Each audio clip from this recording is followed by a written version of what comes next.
Hello, welcome to Losing My Mind in the Forest. It's a windy day, so no drone footage today, I think. Oh, a bunch of chickadees just flew around me. It snowed yesterday, so I wasn't able to go out. I'm here today, even though I should be doing other things. I'm out here. There's chickadees in the tree right next to me. Sometimes they'll land on your hand if you're lucky. I don't have any birdseed though, so I have nothing to tempt them with. Today, I wanted to talk about the spine-chilling mystery of death. I watched Theo Vaughn's podcast. He had a researcher on the podcast with him that wrote a book about near-death experiences. It's a great podcast. It really makes you feel better about, one day you're going to have to die. It's going to be scary. That podcast really made me not scared at all. But it also, it made me want to live my life to the fullest. And it reminded me of an experience that I had in 2016. Because when people have these near-death experiences, it's kind of like an out-of-body experience. And then I remember I kind of had an out-of-body experience. And I want to tell this story so that I can document it, so that if I ever forget it somehow, I have a video of me explaining it. It's a really interesting story. It's not like someone telling you about their dream. It's a freaky story. So let me share it with you guys and document it for myself. It was 2016, I think, somewhere around there. My memory of time is very poor. I woke up one morning and I was still tired, so I was like, all right, let me go back to bed. I don't have to do anything. Let me go back to sleep. And when I closed my eyes, I saw like a vortex tunnel that I was in, like a black tunnel, vortexy, and I decided to go down it. And then eventually at the end, there was a doorway, but you couldn't see through it. It was like a black doorway, but it was open. You just had to walk through it to see what was on the other side. I didn't want to. I was scared.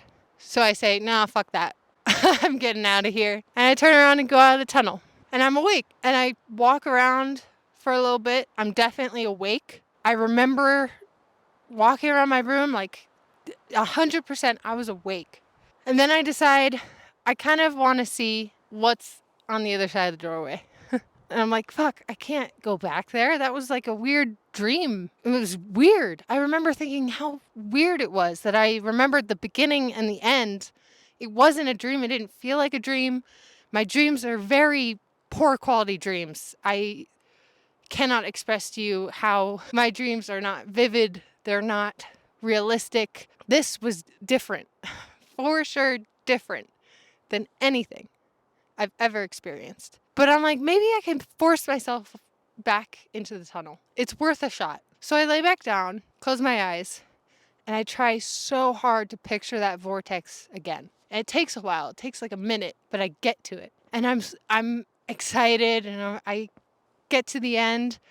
I go through the doorway, and immediately it's like darkness, and it's just different than it was inside the tunnel. And I see like a 10-dimensional kind of mirror looking thing. For some reason I saw it and I was like, that's a mirror. And then I hear this voice, and it's not like I heard it through my ears. It's like I heard it through my body, through not even my body. I didn't have a body in this dream whatsoever. I heard it through, I want to say my soul, but that sounds like I'm getting a little spiritual here. I'm not a spiritual person. It was like, not like normal hearing.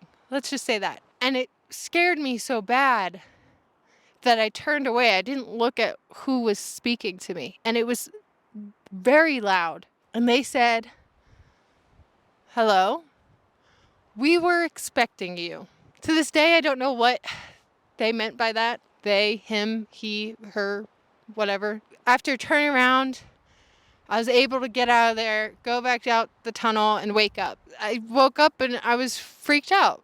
I didn't know what had really happened. That's the story. It's a freaky story. It was scary, but not in a bad way, just in a this is weird kind of way. And it didn't seem like the people had bad intentions. I don't know. That it's a weird story, and I don't want to forget it because it was like an out-of-body experience. And I never really know what to make of it. I think about it very often. And, you could say, well, Morgan, you just had a very vivid dream. But I never remember the beginning of my dreams and the end of my dreams. I've never forced myself into a dream. I know I was awake before the dream, in the middle of the dream. It was just real. It was not a dream. I call it a dream because I don't know what else to call it, but that experience makes me less scared of death, I think. Even though I'm skeptical and there's always going to be skepticism with any belief that I have, I do feel like that experience made me believe more that there's life after death. I'm not my body, and I won't just die with my body. And then the Theo podcast that I watch really fermented that idea for me. So now I'm really not scared of death, I don't think. I mean, it's going to happen eventually, and don't want it to, but I don't think I'll ever really be ready. I don't think anyone ever will be, but I think the most scared of nothingness, which it doesn't make sense to be scared of it. I just don't think it's possible to exist. I don't know. Once you start thinking about nothingness philosophically, it really gets weird. Think about nothingness for a second. It's weird to think about because I think what we are, our true selves, all we are is being.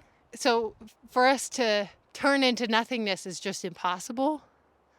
But who knows? Anything is kind of possible, I think, outside the realm of reality. So that's why I've always been kind of scared of death, because I'm like, well, I don't think there's any rules outside of this reality that we live in. So anything's possible. But that experience and the podcast I watched just really helped me breathe easy. And once you get rid of that fear of death, you sort of want to live your life more. You want to do the things that you've always wanted to do. And so maybe this video can remind someone to go do those things and do not care what anyone thinks.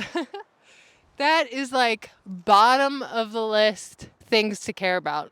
I've realized, took me a long time to realize that growing up, but I've finally reached the point where I'm like, I don't think I care what anyone thinks anymore. I'm just trying to live my life. Sometimes I care, but I've gotten way better at it, and that's it.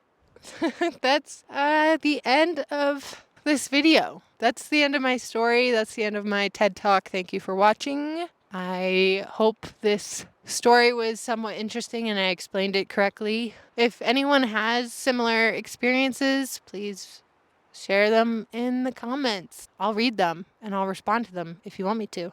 I've never heard a story similar to mine. I've heard of ghost stories. I've heard of near-death experience stories. They're different, but I've never heard of someone having a freaky dream like that. My hands are cold, but I don't want to put on my gloves. I'm so sick of wearing gloves. But it did snow. This is the part where I start talking about the weather. This is a video about my thoughts and the current weather in Lake Tahoe. Just to keep you guys up to date. Yeah, it's windy, and I want to fly my drone so bad that mountain is just asking for a drone shot. Oh, I'm gonna regret it if I don't. I could see white caps on the lake behind me. Can you see that? There's a lake. The Tahoe. So I don't think I'll fly my drone. I'm scared of losing it. You should see me when I'm flying my drone. I'm shaking so bad. I'm like, oh no. Please don't crash into a tree.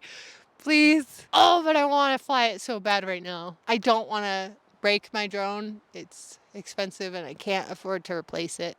Yeah, so go watch that podcast episode. It was really good. I like Theo. It's a little controversial though, so I don't endorse him, I guess. Maybe I do. I don't know. Thank you for watching, and I'll see you in the next one. I post these videos every Monday or Tuesday. I think this one's going out on a Tuesday. Love ya.